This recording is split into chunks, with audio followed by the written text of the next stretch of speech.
Hello, I'm David Tyler, the National Managing Principal for Healthcare at Grant Thornton. Welcome to the next edition of our Groundbreakers video series, where we bring together healthcare experts to address topics of interest to you and to me as healthcare people that are facing challenges every single day. We appreciate your time today, and if there are topics of interest, please let us know. We'd love to hear from you. And now, let's turn it over to our speakers. Hello and welcome. I'm Lance Beeder, a partner in a healthcare transaction advisory practice. I'm joined today by two of my partners, Adrian Boylan, who focuses on revenue cycle management and transaction performance improvement, and Glenn Barenboim, who co-leads the healthcare transaction advisory practice with me. So Adrian and Glenn, thanks for joining. Glenn, as you know, these last few years have been pretty crazy with transactions in healthcare. We've seen a lot of diverse changes in the market. Can you talk about some of the deals that you've seen, some of your predictions for 2024, and maybe what are the things that sellers are doing different today than they used to do years ago? Absolutely, and let me break down your questions there. So as far as, I think the headline, over the last couple of years, there's definitely been a normalization of expectations from buyers and sellers. Of course, it takes two to get a deal done, and the deal market was probably as active and robust in 21. Deal volume for healthcare was at all-time highs. I think as COVID played its course, certain companies didn't survive, and the amount of assets that are seeking investment have probably decreased. So the demand for investment is even greater. 24 is expected to be a very robust season for M&A. There's been pent-up demand as 23 was a little sluggish given high debt interest rates as well as that valuation gap being normalized. So the investment community that I speak to is expecting to have very strong 24 deal volumes in healthcare. As far as sellers being prepared, that has always been a tool to use sell-side advisory, use an investment bank to go to market. We continue to see clients use investment bankers as well as professional services firms to put them in the best position to get the highest value for their business.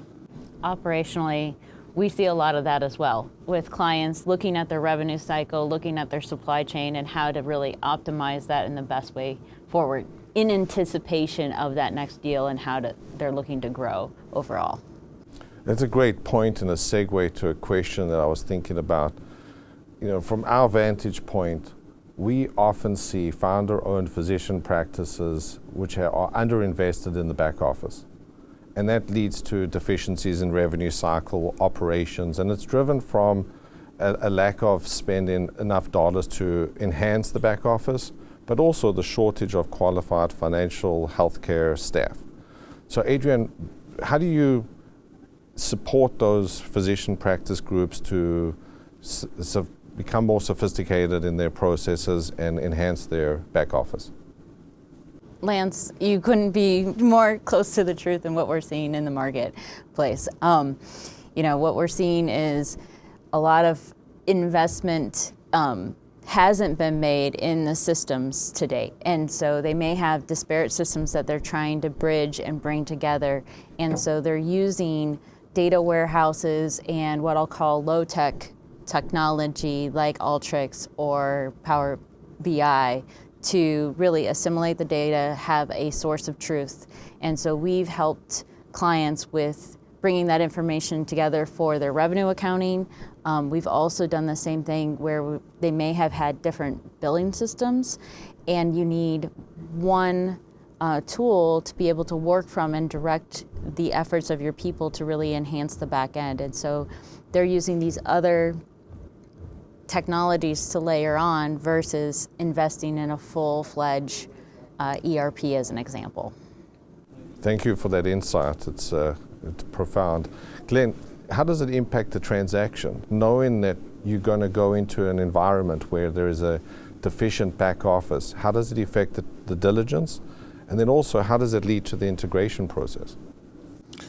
It's certainly an informational exercise when buyers are doing diligence on operation. There's certainly always room for improvement on the revenue cycle.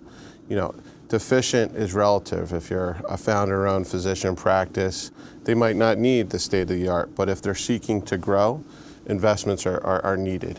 So I think from a diligence perspective, it's key to understand how the revenue cycle is operating, what the financial results are, but day one, how they can incorporate that into their integration plan and really fuel growth. And Adrian, when you helping providers in a combination or a transaction, how do you identify the best between the two parties coming together and making a choice of which system or which people, which processes to enhance or to use as the baseline to enhance? Oftentimes we want a best of breed, to your point, right? We want to take the best of each organization and we'll look at those processes overall. But at the end of the day, the buyer will have a set plan for what their integration is and how they go about it efficiently and effectively.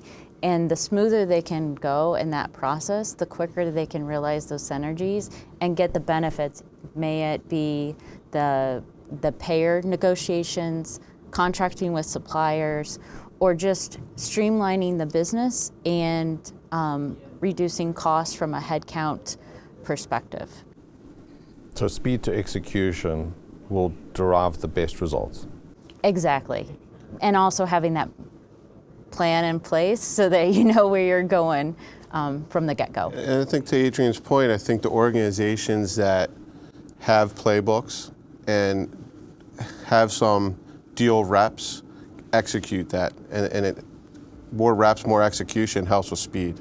So it's every deal is going to be different, but there's certain milestones and certain things that can be planned for, and that's the best success for integration. Absolutely.